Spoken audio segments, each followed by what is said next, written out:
Diz assim a palavra de Deus no Salmo de número 126: quando o Senhor trouxe do cativeiro, quando o Senhor trouxe os que voltaram a Sião, estávamos como aqueles que sonham. Então a nossa boca se encheu de riso e a nossa língua de cântico. Então disseram entre os gentios: o Senhor fez grandes coisas por eles. O Senhor fez grandes coisas por nós, pelas quais estamos alegres. Traze-nos outra vez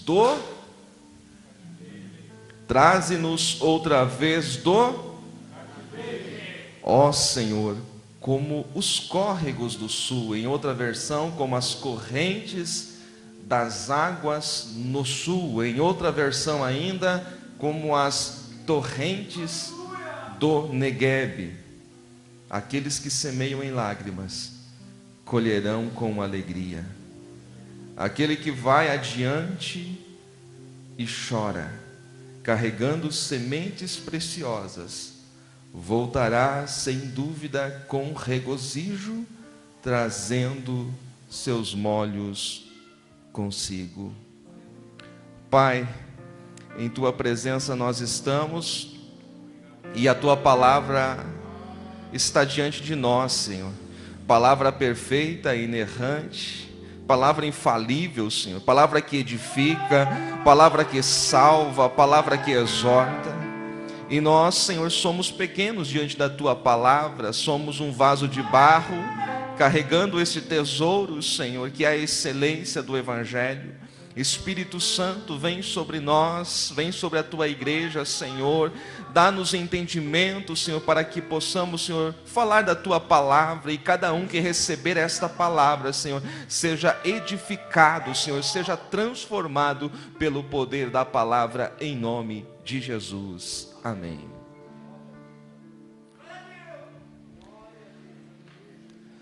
Meus queridos irmãos, nós sabemos que quando Deus colocou o seu povo, o povo hebreu, na terra de Canaã, antes do povo entrar ali nas campinas de Moabe, Deus pede a Moisés que repita a sua lei ao seu povo. Nós temos um livro na Bíblia chamado Deuteronômio. Deuteronômio significa repetição da lei, porque tudo aquilo que Deus já havia falado a Moisés, e Moisés já havia escrito, ele repete aos ouvidos daquela nova geração que estava prestes a entrar na terra que Deus prometeu a Abraão. E ali Deus deixa bem claro que se o seu povo ouvisse a sua voz e obedecesse os seus mandamentos, Deus os prosperaria, Deus os livraria dos seus inimigos e eles seriam bem-sucedidos.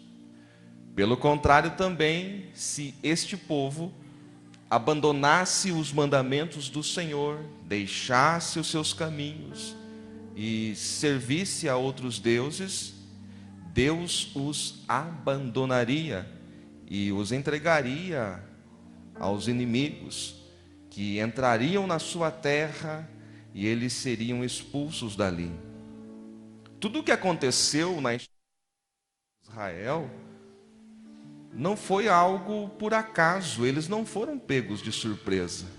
Se você ler o livro de Deuteronômio, Deus deixa bem claro as condições, porque há bênçãos que elas são condicionais. Às vezes Deus fala algo conosco e a gente não se coloca na posição, não se coloca no caminho, e daí lá na frente vai dizer que aquele profeta, aquele que liberou a palavra, não estava na direção de Deus. Mas muitas bênçãos que Deus nos dá, elas são condicionais. É claro que a Bíblia também mostra Deus fazendo promessas incondicionais, como foi no caso de Abraão. Mas isto não é uma regra.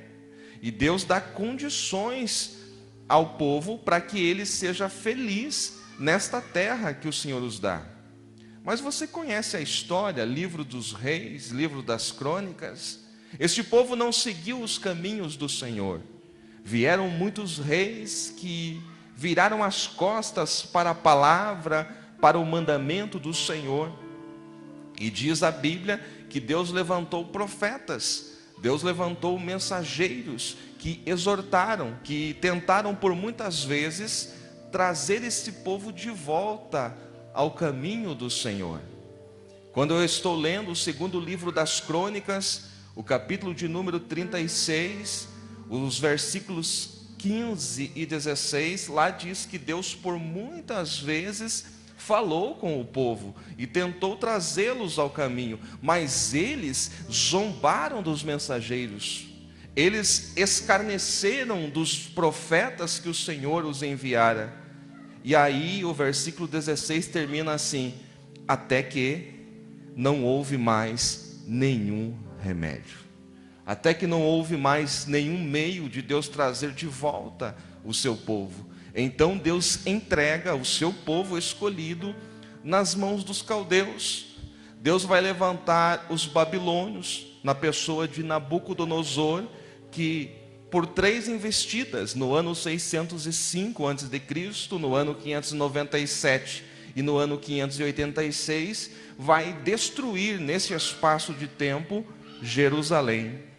No ano 586, o exército do rei da Babilônia adentra a cidade santa, coloca fogo nos muros, os muros vêm abaixo, destrói as casas e destrói o templo, leva os utensílios sagrados para a Babilônia. E é aí nesse tempo que começa esse período chamado de cativeiro. O povo de Deus que esteve 430 anos lá no Egito servindo a Faraó, e Deus com mão forte os tirou do Egito, colocou numa terra que não era deles, a terra de Canaã. Este povo vira as costas para o Senhor e agora é levado de volta a ser escravo, é levado de volta a um cativeiro.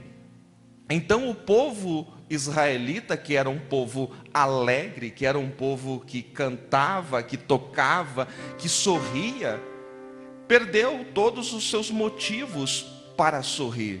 Porque quem está em uma prisão, quem está sendo escravo, quem está cativo, não tem motivos para sorrir, não tem motivos para celebrar.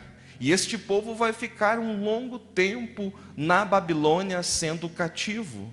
Mas Deus, antes de os entregar ao rei da Babilônia, Deus deixou bem claro que o cativeiro não ia durar para sempre, que o cativeiro que começava agora teria um fim. O profeta Jeremias por várias vezes disse que o cativeiro de Judá duraria exatamente 70 anos. Só que o povo que estava cativo não via nenhuma possibilidade de ser liberto. Eles olhavam para o lado, olhavam para o outro lado, olhavam para a frente. Não havia possibilidade que o rei da Babilônia os libertasse. E quem está vivendo num cativeiro também, esquece da palavra do Senhor, esquece daquilo que Deus o prometeu. Quando você está vivendo um momento difícil na sua vida, talvez uma enfermidade, talvez uma causa que o advogado não pode resolver, talvez um problema familiar, você esquece das promessas que Deus fez para a sua vida, e isso não vem mais à sua mente, você pensa que o seu fim será aí. E era dessa maneira que o povo estava vivendo. Não havia nenhuma possibilidade de libertação. Mas é aí, quando não há pelos meios naturais, que o nosso Deus, que age no impossível, Ele move os céus e move a terra. Mas a sua palavra tem que se cumprir. Deus havia dito através do profeta que o cativeiro duraria 70 anos. O rei da Babilônia não fazia nenhuma questão de libertar o povo, e os 70 anos estavam chegando ao fim. Então Deus vai levantar um outro homem chamado Ciro. Ciro, rei dos Medos, rei da Média e da Pérsia, vai se levantar contra o Império Babilônico. A Babilônia era o maior império do mundo. A Babilônia era impenetrável, havia uma muralha gigantesca. Casas eram construídas sobre a muralha da Babilônia. Não havia a mínima chance de alguém entrar na Babilônia pela muralha, era impossível. Havia uma muralha muito grande, em cima havia os flecheiros. Se qualquer um tentasse se aproximar, o atalaia dava o sinal e os flecheiros atacavam. Era impenetrável a Babilônia. Havia também os jardins suspensos da Babilônia, que era considerado uma das maravilhas do mundo. E não havia como entrar na Babilônia, mas Deus deu uma estratégia a Ciro, rei da Média e da Pérsia. Longe dali, ele tem uma estratégia que é de Deus. Ele desvia o leito do rio, e em uma noite, pelo lugar onde passava o rio, por debaixo da muralha, o exército de Ciro, rei da Pérsia, adentra a Babilônia, e quando amanhece o dia, a Babilônia caiu diante de Ciro, rei da Pérsia. Ciro é chamado lá no livro do profeta Isaías de meu ungido. É alguém que foi levantado por Deus para que a sua palavra se cumprisse. Ciro não era crente, Ciro não era da Assembleia de Deus, mas Deus levanta até aquele que não é, para fazer com que a sua palavra se cumpre, porque a palavra de Deus não é como a palavra do homem, que às vezes cai no próprio pé. A palavra de Deus se cumpre, nem que ele tenha que parar o sol, nem que ele tenha que parar a lua, nem que ele tenha que abrir um caminho no mar e fazer parede de água. É isso mesmo que eu disse, parede de água, para que o povo passe pelo meio do mar. Mas o certo é que pode passar até o céu, pode passar a terra, mas a palavra de Deus, ela permanece. E o cativeiro vai acabar quando a palavra se cumpre. Quando a palavra de Deus se cumpre, o cativeiro do povo judeu vai acabar. Anoiteceu sendo Babilônia, amanheceu sendo Pérsia. E aí eu me lembro da palavra de Deus pelo profeta Daniel, que Deus muda as estações, que é Deus que controla a história. O profeta Daniel diz que Deus estabelece rei e Deus tira rei. A história, ela não acontece, ela não caminha ao acaso. Há um Deus soberano que controla todas as coisas. Nós estamos vivendo um período crucial da nossa história, e há muita gente que está preocupado com o que vai acontecer a partir de domingo que vem. Tem muita gente preocupada com o futuro, mas ainda bem que a minha e a tua esperança não está em um homem aqui da terra. A minha e a tua esperança está no Senhor, que fez os céus e a terra. E aconteça o que acontecer, nós não seremos abalados, porque nós confiamos no Senhor. Ainda que os montes se abalem, a nossa fé permanece nele. Deus tem o controle da história em sua mão. Aleluia. Deus tem o controle da história em sua mão. Os 70 anos chegam ao fim, a palavra se cumpre, o cativeiro acaba.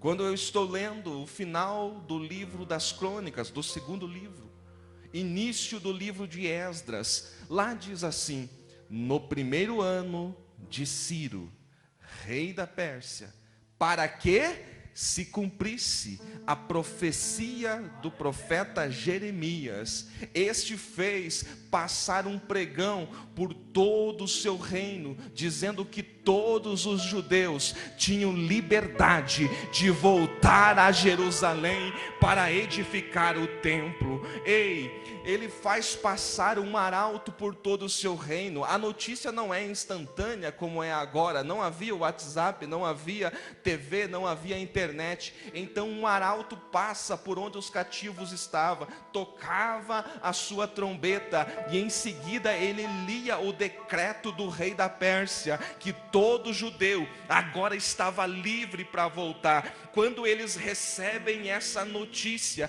que o cativeiro estava acabando, eles não acreditavam. É por isso que o poeta que estava entre os cativos, ele escreve assim: quando o Senhor nos trouxe do cativeiro, a gente estava como quem sonha, a gente não acreditava que estava recebendo aquela notícia. Era mais do que a gente pensou, era algo que a gente nem imaginou ainda, porque o Senhor é assim, Ele faz coisas infinitamente mais do que aquilo que você está pedindo ou pensando. Eu quero profetizar aqui, neste templo, tem pessoas que serão surpreendidas.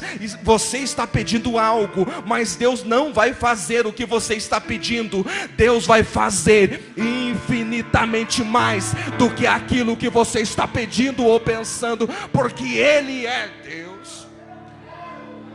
Aleluia. Deus faz coisas que você nem imaginou. A maior bênção que eu precisava de Deus não era uma casa ou um carro, não era um emprego. A maior bênção que eu precisava, eu nem imaginei pedir. Quando eu nasci já estava pronto. Eu tinha um problema, e você também tem esse problema, tinha esse problema. O problema chamado pecado. E ninguém poderia vencer o pecado com os seus próprios esforços. Ainda que você desse esmola, ainda que você ofertasse, ainda que você fizesse muita coisa boa, fosse uma pessoa gente boa, você não poderia se livrar do pecado. Mas aprove a Deus, no tempo certo, na plenitude dos tempos, enviar seu Filho Jesus, para que derramasse o seu sangue na cruz, e você fosse limpo do teu pecado, e pagasse a conta que era tua. Hoje você está nessa casa de oração, celebrando ao nome do Senhor, salvo em Cristo, com o seu nome escrito no livro da vida. Não é porque você é bom, é porque Ele é bom, é porque Ele fez algo que você nem imaginou pedir. Você nem imaginou, mas Ele lá, antes da fundação do mundo, já te elegeu nele, para que você fosse santo, irrepreensível. O nosso Deus é assim, Ele faz mais do que aquilo que a gente pensa. Eles não pensavam em ser libertos. De repente chega no arraial essa notícia: todos os judeus, a partir de agora, estão livres. Assim diz o Ciro, rei da Pérsia. Pronto, eles entram em êxtase. Um povo que era um povo sentimental, que extravasava as suas emoções. O povo judeu era assim. Eles cantavam, eles riam, eles choravam. E quando chega essa notícia no seu arraial, alguns riem, outros choram, outros colocam a boca no pó, outros começam a pular. Eles não têm como expressar a liberdade, aquilo que eles estavam recebendo agora. E eu tenho uma notícia para você. Sabe quem era cativo aqui e talvez nem se lembre mais? Eu e você. Nós estávamos nesse cativeiro chamado pecado, mas Jesus virou o nosso cativeiro. Ele acabou com o nosso cativeiro. Se eu fosse você, eu abria a minha boca agora, eu levantava a minha mão aos céus e dava uma palavra de louvor para Ele, porque um dia eu fui cativo, um dia eu fui preso, mas hoje eu sou livre. Hoje eu sou livre. Eu tenho motivos para sorrir, eu tenho motivos para celebrar. Quem tem motivo para celebrar aqui? Às vezes a gente é ingrato, não lembra de onde estava. A gente olha para a nossa situação atual, vestido, terninho, as irmãs com vestido bonito, todo mundo ajeitadinho nesta casa de oração, e a gente pensa que nós fizemos alguma coisa. Não, você não fez nada, você não merecia, pelo contrário. As tuas atitudes te levavam ao inferno, mas foi Ele que fez por nós. O apóstolo Paulo diz que ele pegou o cativeiro, ele desceu às partes mais baixas da terra, tomou o cativeiro e levou cativo o cativeiro. Está escrito isso na tua Bíblia em Efésios 4:8. Ele acabou com o cativeiro. Então, se você é livre, você tem motivos para celebrar. Só que às vezes nós não pensamos nisso e a gente vem para um culto como esse e fica assistindo. Ninguém aqui veio hoje assistir culto. Todos nós viemos celebrar, adorar o Deus vivo que nos libertou. Todos nós temos motivos para sorrir.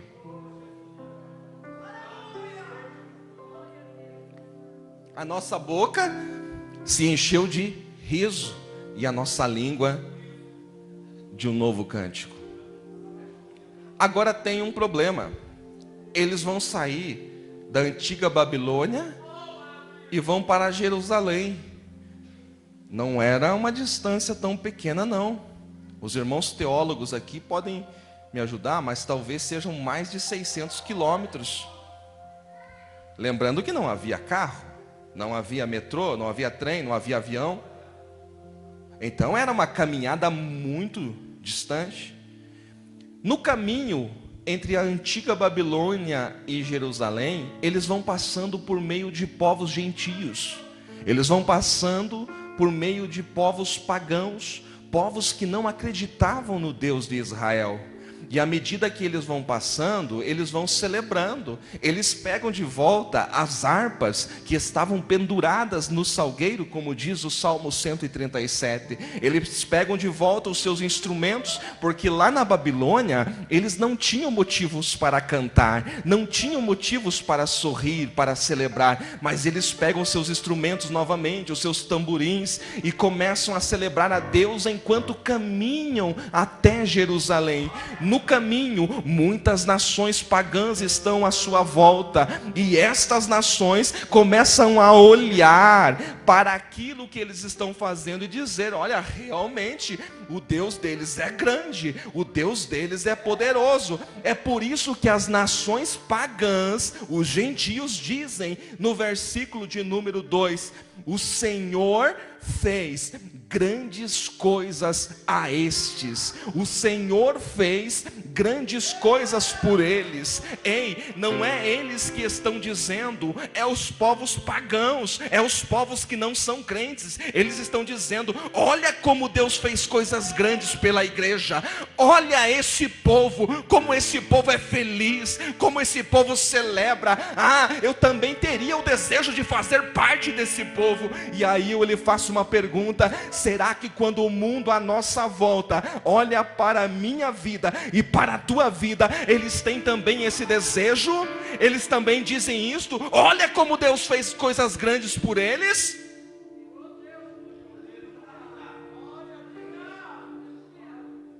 Sabe qual é o problema da minha geração? Nós vivemos uma geração de crentes que são muito mimimi, que são murmuradores, que reclamam de tudo, que acham que Deus não abençoou, tem tudo, mas são ingratos. Não conseguiu trocar o carro novo esse ano. Puxa vida, Deus não me abençoa. Olha que coisa. Não conseguiu comprar mais um apartamento. Olha só que situação difícil. Pessoas ingratas, que não sabem que Deus já o abençoou mais do que merecia. Aí, aqueles que estão à nossa volta, que não fazem parte do nosso meio, eles olham e dizem: puxa vida, mas ser crente assim? Murmurador? Reclamão? Não. Eu vivo uma vida melhor do que a dele. O teu testemunho fala muito sobre o Evangelho. Você prega não somente aqui, nesse lugar, com o microfone na mão, mas você prega com a sua vida. As pessoas precisam olhar para você e precisam ver um sorriso nos seus lábios. As pessoas precisam olhar para você, ouvir você celebrando ao Senhor com alegria, porque quem está em Cristo é alegre, quem está em Cristo é feliz. O apóstolo Paulo escreve aos Filipenses: irmãos, alegrai-vos. Outra vez digo, alegrai-vos. E ele não diz assim: olha, irmãos, se vocês estiverem bem, se vocês conseguirem atingir os seus objetivos até dezembro, se alegrem. Não, não é isso que ele diz. Ele diz: alegrai-vos. Outra vez digo, regozijai-vos. Por quê? Porque a nossa alegria, ela não é numa circunstância. A nossa alegria não depende do momento que a gente está passando. A nossa alegria, ela é ultra circunstancial. Ela não depende das circunstâncias. Então, se Deus fizer, Ele é Deus. Se Deus não fizer, Ele continua sendo Deus. E a nossa alegria está que Ele apagou os meus pecados, me deu vida eterna, escreveu o meu nome no livro dele. Será que tem mais alguma coisa que Ele ainda possa fazer por mim? Aleluia. É os gentios, são os pagãos que dizem: grandes coisas fez o Senhor a estes.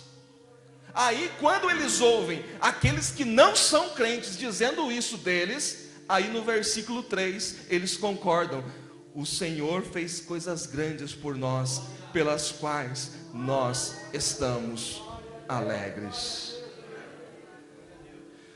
Nós precisamos rever os nossos conceitos de gratidão, porque o Senhor já fez muitas coisas por mim. Ah, se eu fosse testemunhar como o Senhor já me livrou muitas vezes dos perigos, como o Senhor já me tirou lá de uma UTI para estar pregando hoje aqui. Há muitos motivos para eu celebrar, há muitos motivos para eu sorrir. E será que você não tem motivos também? Aleluia.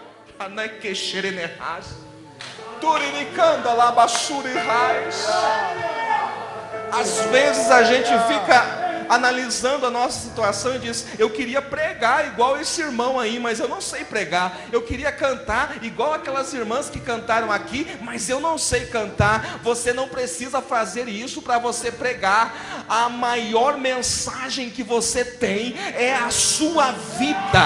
A maior mensagem que você tem é lá no seu trabalho, é lá na avenida, é lá no banco, é lá onde você se relaciona, é no seio da sua família, é com o seu vizinho. Esta é a maior mensagem que você pode pregar, porque contra os fatos não há argumento. Quando você tem uma vida feliz, uma vida alegre, uma vida diferenciada, as pessoas vão olhar para você e vão dizer: eu também queria ter esta alegria que esta pessoa tem, eu queria ter esta alegria que o irmão Paulo tem, eu queria ter esta alegria que o pastor Genésio tem. Porque as pessoas estão olhando para nós, elas precisam ver que nós fomos tirados do cativeiro e fomos colocados entre os príncipes, em um lugar maravilhoso que nós não merecíamos.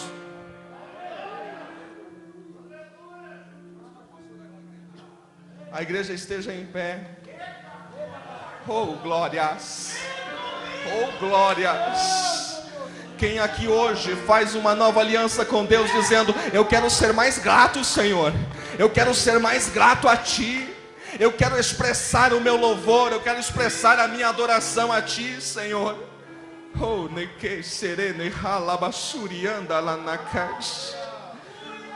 eu quero orar nesse instante. Se alguém desejar estar aqui nesse lugar, aqui à frente, fique à vontade, não vou insistir, somente se você tiver esse desejo. Mas eu preciso fazer um convite. Há entre nós alguém aqui que, ouvindo esta palavra, foi tocado pelo Espírito Santo, e você não entregou ainda a sua vida a Cristo, mas o Espírito Santo está trabalhando dentro de você, e você deseja entregar a sua vida ao Senhor Jesus Cristo. Onde está você? Dá um sinal com a sua mão, eu quero te conhecer.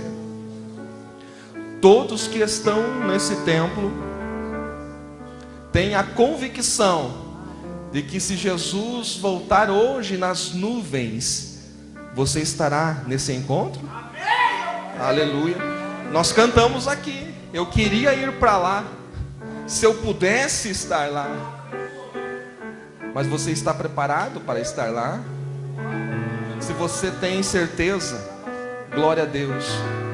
Mas se você ainda não tem essa convicção, a porta da graça ela está aberta para você nesta noite.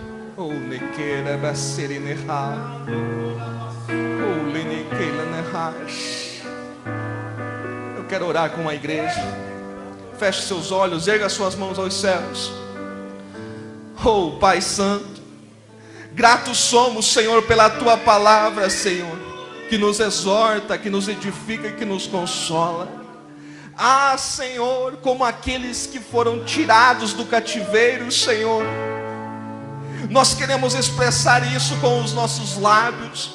Nós queremos apresentar a Ti, Senhor, o sacrifício dos lábios, o nosso louvor perfeito. Nós queremos mostrar, Senhor, a nossa gratidão através do nosso sorriso, Senhor, porque nós não temos motivos para estarmos amargurados, nós não temos motivos para andarmos cabisbaixo, nós temos motivos para sorrir, nós temos motivos para celebrar, porque éramos presos, éramos algemados, Senhor, mas o Senhor Jesus Cristo veio, quebrou as correntes, tirou as algemas, nos libertou, lavou-nos com o sangue, levou cativo o nosso cativeiro, e agora nós temos motivos para celebrar. Ah, Espírito Santo, desperta em nós um coração contrito, um coração voluntário, um coração grato. Desperta dentro de mim, Senhor, a gratidão, porque às vezes nós não nos expressamos como deveríamos, Senhor, e que aqueles que estão à nossa volta possam olhar para a Tua igreja, Senhor, e ao olhar, a gratidão, a alegria nos olhos e nos lábios, possam querer Te conhecer também, Senhor. Ah, Senhor, nós estamos alegres e contentes, porque o Senhor fez realmente coisas grandes entre nós, e nós Te glorificamos e Te exaltamos no nome precioso de Jesus. Amém.